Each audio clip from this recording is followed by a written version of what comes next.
Some good news on the injury front. Wendell Carter and Markelle Fultz near their return, what it means for the Orlando Magic, and why it's a good thing. People, come on. Let's get to it on today's Locked On Magic.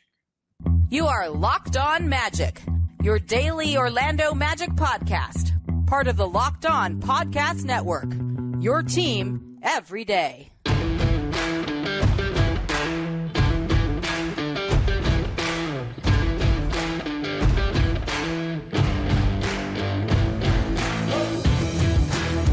And you are indeed Locked On Magic. Today is December 14th, 2023.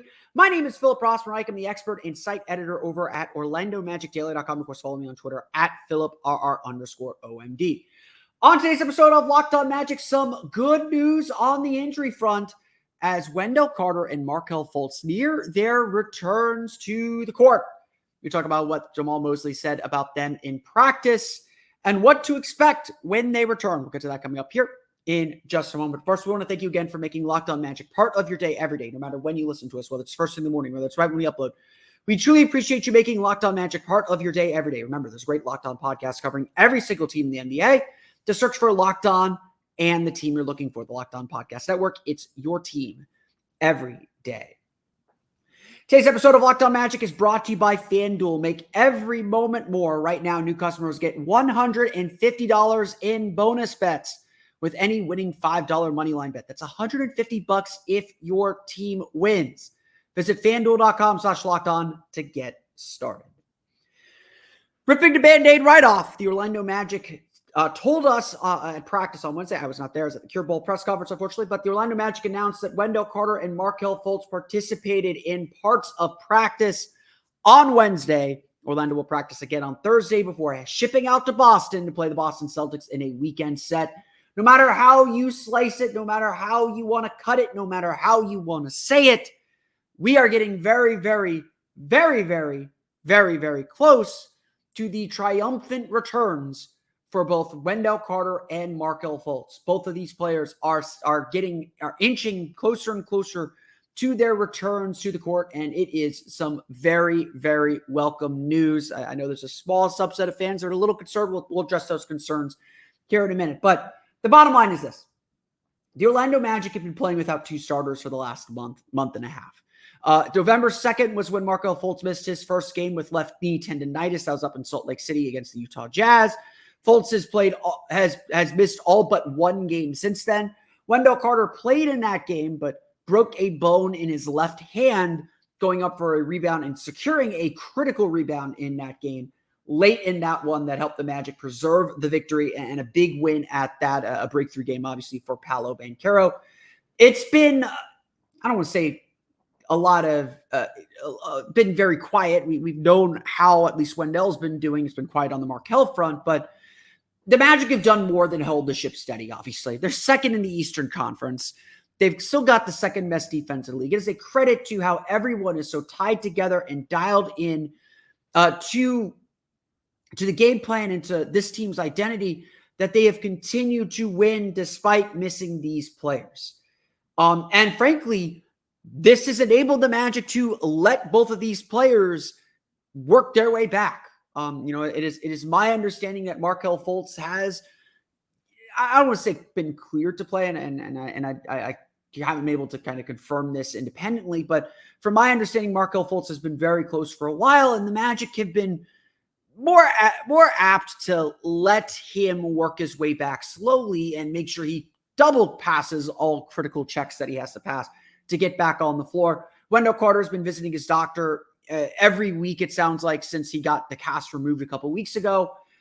He's been slowly passing some checks. He said he's about 85 to 90% fully healed and fully healthy. And, these practices are a big deal for the Magic when you're coming back from injury. These practices are more about testing out and seeing how the hand handles trauma. Catching a hard pass, going up for a rebound, dunking the ball, that kind of stuff. That's like the last check that Wendell Carter has to get through in order for him to be on the court. Regardless of when it happens, the Magic practice again on Thursday. I highly doubt the Magic will officially announce anything on Thursday. We'll probably get them upgraded to questionable or doubtful on the injury report. Whether it happens this weekend against the Boston Celtics or whether it happens next week against Miami at home, it does feel like we are in the final countdown to them playing. It does feel like we're finally going to get to see them on the floor. And as we talked about on yesterday's show, a big question for the next 20 games of the season is talking and thinking about how they integrate back into this team. And no doubt that is a huge, huge question for this team. That is a huge, huge question that the Magic are going to be facing here over the next 20 or so games, certainly over the next several games as they get back in the swing of things. Because make no doubt about it, the Magic have been really good with Goga Bitadze and Anthony Black in the starting lineup. There is a small subset of Magic fans that do not want to see any of the chemistry disrupted. I would tell you that a lot of the Magic players, while very appreciative and happy for the way that Goga and Anthony played, and they trust them completely, they all know that Wendell Carter and Markelle Fultz are better players that give them a more dynamic attack and are going to be essential to them continuing this hot start, especially against the kind of competition they're getting ready to play, but also essential when they get to April. Remember, we're always looking at April. And frankly, if you watched Monday's game against the Cavs, and that is even with the Magic playing pretty well against Cleveland, there were times when that defense completely ignored both Fultz and Black. There were times that defense did not care about those two players. And while, yes, Markelle Fultz is not the greatest shooter in the world, he is at least a threat that a defense has to be worried about. We'll talk more about him in a minute. Here are the numbers, though, to really drive this point home. This season, the Orlando Magic starting lineup with Anthony Black and Goga Bitadze has a plus 2.8 net rating, 2.8 points per 100 possessions, with a 111.5 offensive rating, 108.7 defensive rating. That's pretty good. Carter and Fultz, look, they struggled a little bit to start the season. Just 9.4 points per game, 8.6 rebounds per game for Carter, 11.4 points per game, 4 assists per game for Fultz. He yet to make a three-pointer. But in the 78 minutes that Fultz and Carter played with the starting group, the Magic had a net rating of plus 10.4 points per 100 possessions. That's a 105.4 offensive rating, yuck, a 95.1 defensive rating, hooray. Look, these are small samples. It's still the second most used lineup for the Magic this season. So if we're going to look at other lineups the Magic have thrown out and say, oh, that's a good lineup, that's a lineup that works, there's more data on this lineup than anything that the Magic have thrown out, save for the Magic starting lineup. And I would argue, we all know the Magic struggled to start the year offensively. We all know that was a difficult thing for them. This is a group that we know works. We know it works. We got some proof of concept with it last year. In their 50 some odd minutes, they were also above 10 points per 100 possessions in their net rating. And frankly, even though it's still positive, the starting group since Thanksgiving, since the Celtics game, is not doing so hot. In fact, the group right now, since the Celtics game, only has a plus 2.5 net rating, which is again about where they are anyway. But that defensive rating is shot up to 115.1.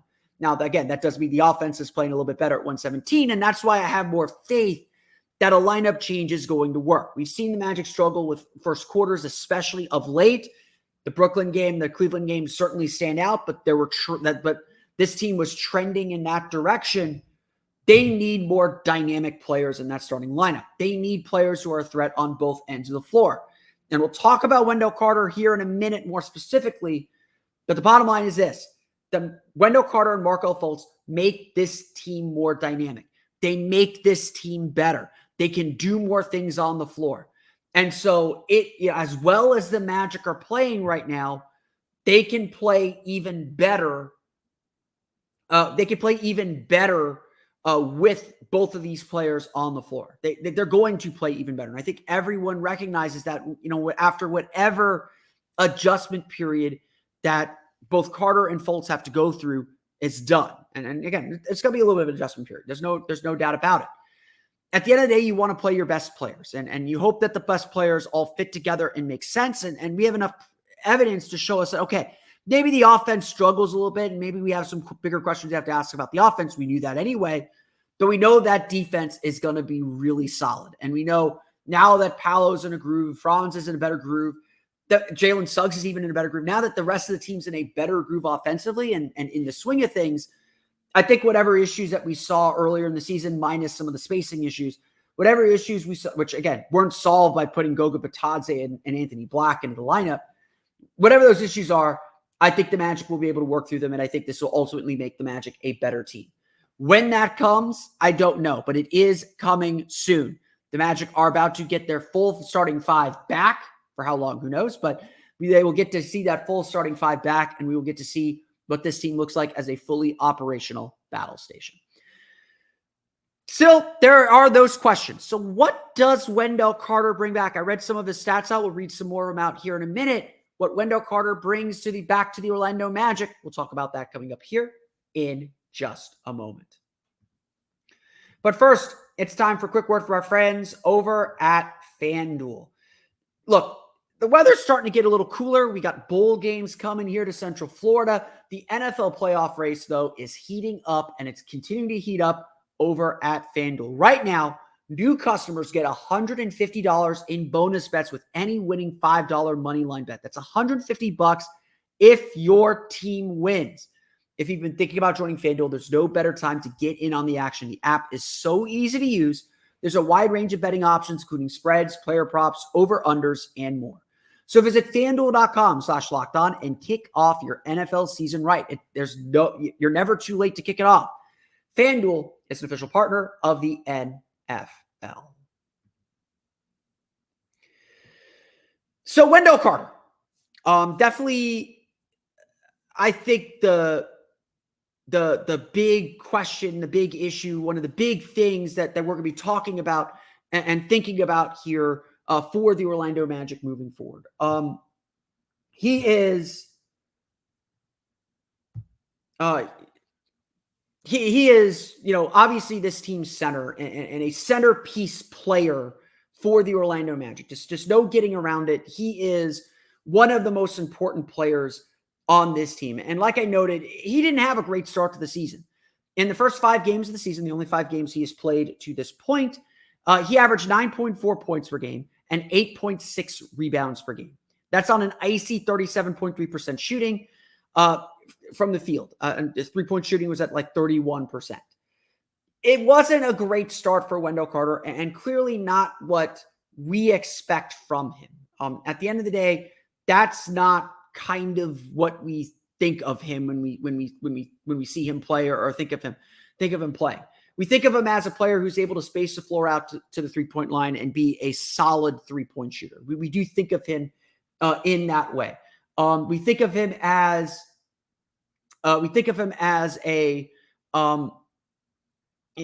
just generally as just a solid player, just someone who's going to kind of take care of his business in that way. Last year, he shot 35.6% on 3.9 attempts per game. So we expect that three-point shooting, that floor spacing that Goga Bitadze doesn't give. At the end of the day, a lot of what the Magic are missing offensively appears to be that push, that kind of like little push out the door, that push out the window there to be a more aggressive team, to be a team that, how do I say this? Like to be a team that has more options offensively. And look, Carter is not hunting for his shot. Goga Bitadze's turned out to be a better playmaker than I think we all expected, but he's not someone that's looking for a shot. His job is to roll hard, get putbacks, and he's been very, very good at that. And look, Carter struggled with rebounds early in the season. That's something that's going to have to be adjusted, but he's shown us that he can be an 8-9 rebound per game guy, if not a double-double guy every night.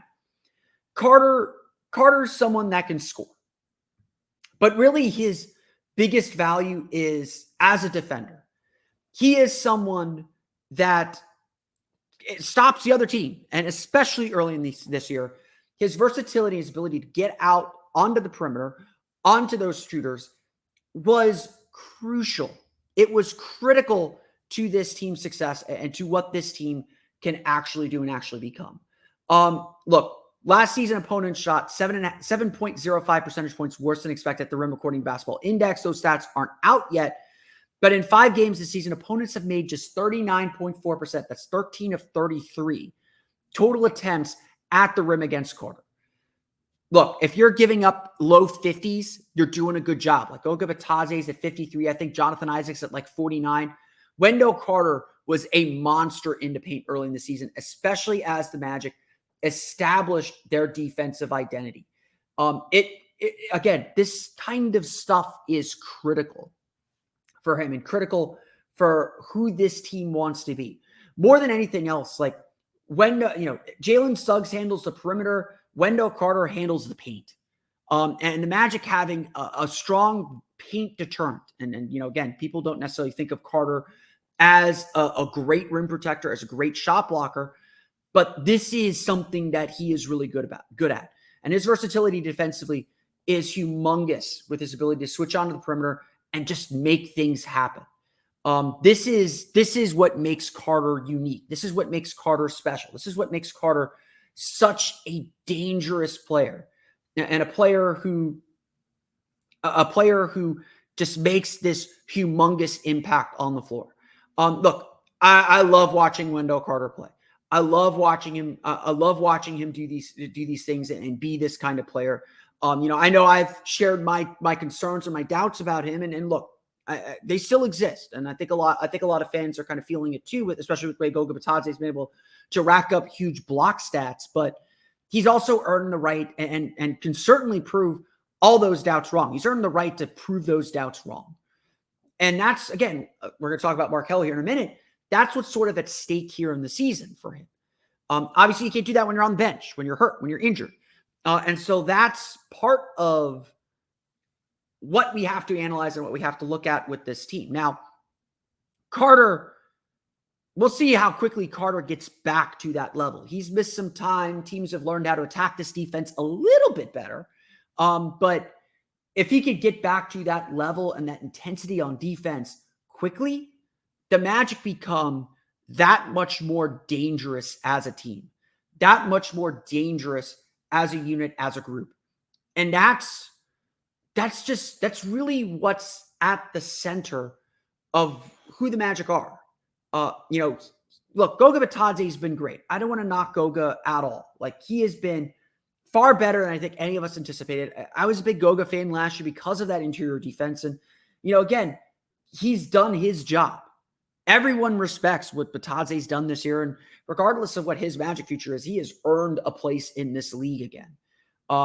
He's done the job for himself as much as anything else. But Carter's versatility on offense, ability to step out, versatility on both sides of the floor, honestly, his ability to step out onto the perimeter, that's a thing the Magic are missing right now. Why do the Magic tend to close games with Jonathan Isaac at center? It's because they want to switch 1 through 5, and Isaac's a good enough rim protector that they can do that. Carter, not that the Magic don't want Isaac out there on key defensive possessions late. They do. Carter gives them the ability to do that nonetheless. Carter gives them the ability to be able to switch 1 through 5 again, to have someone who can guard a little bit on the perimeter and hold his own and not be, caught on an island. Gives them the ability to do some drop coverages and to do some of those actions. Gives them the ability to get out and defend at that much higher of a level. On offense, on top of that, it gives the Magic the opportunity to have someone who can space the floor, hit that 18-foot jumper, hit that three-pointer when the ball swings to him or when they pop out to him. It forces the center to be a little bit further away. It's going to keep one less body on Paolo Banchero. You can't throw your center at Paolo and hope to put size on him when Wendell Carter is able to take smaller players off the dribble or able to take bigger, slower players off the dribble, and then post up the smaller players. This is what it's all about. It's about versatility. And so Wendell Carter brings that versatility back. Again, I respect everything Goga Bitadze's done during these last however many games, 17, 18 games. He has earned the undying love of every Magic fan, and debates that people are having about how do we keep him in the rotation when Wendell Carter comes back are completely valid. He has earned that discussion. But Wendell Carter brings this team a new dimension. a different dimension that this team needs to have. Again, the Magic are operating without two key players on the floor and without two shooters in their starting lineup. It's two spots where they would have at least semi-competent shooters. They don't have that. Imagine what happens when the center has to be worried about Wendell Carter. That's what the Magic are missing right now. And Wendell is good. I mean, Franz Wagner, I think, said it on the Hoopside podcast. He said it on a couple other podcasts that, Wendell Carter, getting Wendell back is going to be big for this team. He is the defensive anchor for this group. As much as Jalen Suggs is the heart, Wendell Carter is can be just as vital. Just making plays and stealing points back for the Magic. The defense ain't going to slip much when Wendell Carter's on the floor because he cleans up a lot of mistakes. That's what the Magic are missing. That's what the Magic have to get back for the games that are going to matter over the next 4 months. Again, I will keep repeating this over and over again. We're not playing for games in December. We're playing for games in April and May. We're worrying about what that 7-game series is going to look like. And I can tell you this, the Magic absolutely need Wendell Carter to be successful in that 7-game series. And that's why the Magic have to get him back and have to use that versatility to their fullest extent. Markelle Fultz's return is coming at a big time in his path too. We'll talk about what Markelle didn't do early in the season and what he has to do now. We'll get to that coming up here in just a moment. But first, a quick word from our friends over at Dave. Look, at one time or another, we all need a little financial help, and that's why Dave is great. Dave can get you cash when you need a hand between paychecks and help you build credit by settling extra cash advances on time. Dave is the banking app that's leveling the financial playing field. When you download Dave, you could get up to $500 in 5 minutes or less with no credit check and no late fees. It's part of Dave's extra cash account. Advance the money you need with no interest and then settle up later. Extra cash gives you more money to buy groceries, fill your tank, finally get your car repaired, or catch up on bills without having to wait for your next paycheck. You can even build credit when you settle up on time. Millions of people have already downloaded the Dave app to make their finances easier. So if you're in a pinch, get the help you need by downloading Dave. Download Dave today and at dave.com/lockedonnba. That's dave.com/lockedonnba. You could get up to $500 in 5 minutes or less. No credit check, no late fees. Download the Dave app now or go to dave.com/lockedonnba. For terms and conditions, go to dave.com/legal. Eligibility criteria and instant transfer fees apply. Banking services provided by Evolve, member FDIC. Don't forget that the Locked On Podcast Network now has the first ever 24/7 streaming channel on YouTube. Locked On Sports Today is here for you 24/7, covering the top sports stories of the day with the local experts of Locked On, plus our national shows covering every league. Go to Locked On Sports Today on YouTube and subscribe to the first ever national sports 24/7 streaming channel today. Okay. Markelle Fultz is a subject that has become a little bit of a flashpoint. And I don't know if we'll hear from Fultz on Thursday. If we do, you'll see that here on Locked On Magic. I apologize, I wasn't able to get out of practice on Wednesday. But Markelle Fultz has become, I think, one of the bigger flashpoints, one of the big decision points for the Magic as we get closer and closer to the trade deadline in February. No doubt about it, Markelle Fultz is one of the best stories, one of the most popular players on the team, and a guy that I think we're all cheering for. Like, I want Markelle Fultz to be successful. He's a great dude. He just had his big Christmas giveaway on Wednesday night. Fultz giving is a big thing too. Like, this is a guy that gives all of himself to his teammates, to his team, to his city. He's got to be forever grateful to Orlando, and I think Orlando should always be a home for a guy like Markelle Fultz. It just absolutely great. But I think we also all are beginning to realize and beginning to think about, okay, what does this Orlando Magic team need to be successful in the long run? And look, it was a struggle. It was a struggle with Fultz early in the season. The team no doubt had its difficulties with Fultz in the lineup early in the year. everything just felt a little bit off. And look, I don't think the Magic are admitting this. We haven't talked to Fultz about it. I really do think that the injury, that this knee tendonitis was something that was bothering him earlier in the season. He tried to play through it, and you could just see how ineffective he was and how uncomfortable he was. But here's the thing. It isn't just the knee tendonitis anymore. His reticence to shoot, the lack of explosiveness, the just kind of discomfort with his shot that we saw earlier in the season has everyone a little bit afraid that the thoracic outlet syndrome is back. And look, I didn't help with the video that I posted of him working out that one time. And, every workout video with Markelle Fultz has become a Zapruder film. Everyone is trying to figure out, is that hitch in his shot back? Not to my eye. Maybe, there's always been a little bit of pause at the top with him. But to me, nothing matters unless it's at game speed. And we'll see how much its effectiveness is when he's in the game. No doubt about it. But regardless of whether he's injured or not, there were a lot of questions about whether Markelle Fultz is the guy. And look, just like Wendell Carter, Markelle has earned the right to prove us right or wrong. He has earned the right to show us that he can be the point guard of the future. We are facing a decision point with Markelle Fultz, though. He did not, they could come to a decision at any time, so there's no deadline on that. The deadline on that is June 30th. But we are hitting a critical deadline. He can become a free agent at the end of the season. The Magic are clearly a much better team than everyone thought they could be. And we have to begin thinking about, okay, who is the right type of point guard to lead this team? And as a leader, Markelle Fultz is the right guy. Does a great job controlling the pace of the game, can improvise a little bit, which I think is really, really important when you get into the playoffs. There are a lot of reasons to believe in Markelle Fultz. But one of the things that has been successful in this time without Fultz is that Paolo Banchero has been on the ball a little bit more.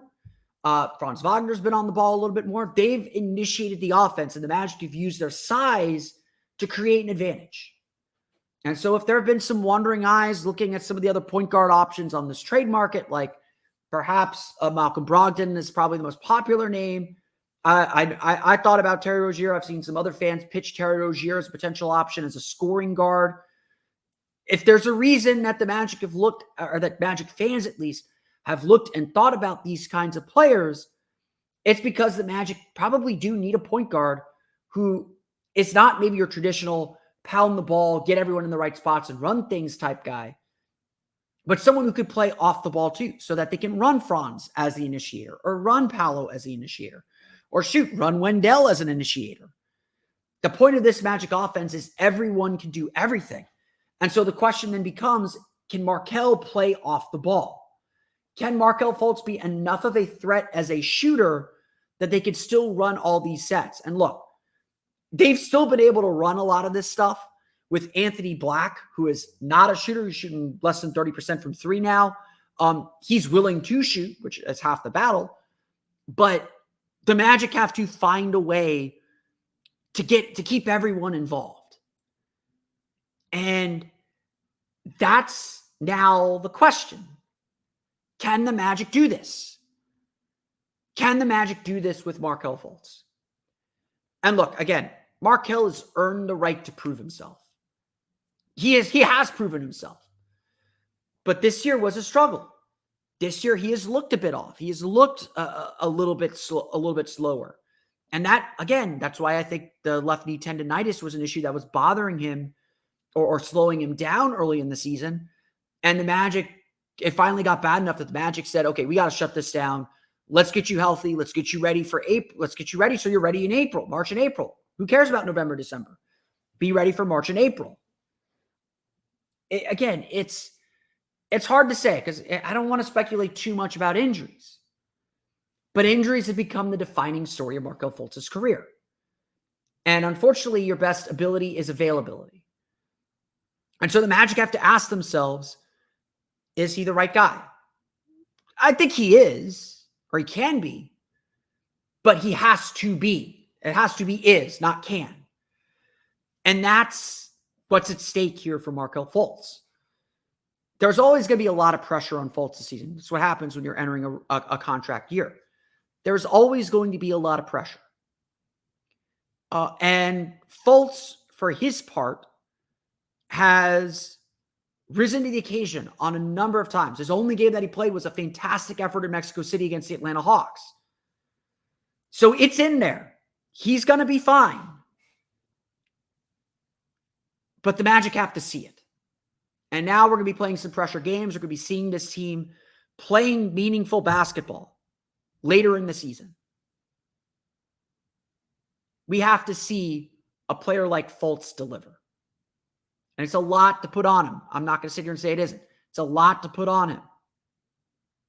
But we're in a results-based business now. We're not looking at individual growth. We're looking at how does the individual help the whole? How does it affect the sum? And ultimately, how does it help this team win games? As I said, both Wendell Carter and Markelle Fultz are going to make this team better. As good as they played, they are about to get a lot better. But we got to see how it all comes together. And that's going to take a little bit of time to get everyone back on the same page and get everyone back up to full speed. But this team's going to be a lot better with these guys back on the floor. I want to thank you all again for listening to today's episode of Locked On Magic. Of course, find me on Twitter at @PhilipRR_OMD. Subscribe to the podcast and Apple Podcasts, Stitcher, TuneIn, Himalaya, Google Play, Spotify, Odyssey, and all of them on podcast to your podcast-enabled listening device. For latest on the Orlando Magic, be sure to check out OrlandoMagicDaily.com. You can, of course, follow us there on Twitter at OMagicDaily. Don't forget to check out my Patreon page, the Orlando Magic Hub. That's patreon.com/Orlando Magic Hub for extra articles and content, including my video breaking down Paolo Banchero's game against the Cleveland Cavaliers. Again, you can find that at patreon.com/Orlando Magic Hub. Thank you all again for your support. That's going to do it for me today, though. I want to thank you all again for listening to today's episode of Locked On Magic. For Orlando Magic Daily and Locked On Magic, this has been Philip Rossman-Reich. We'll see you all again next time for another episode of Locked On Magic.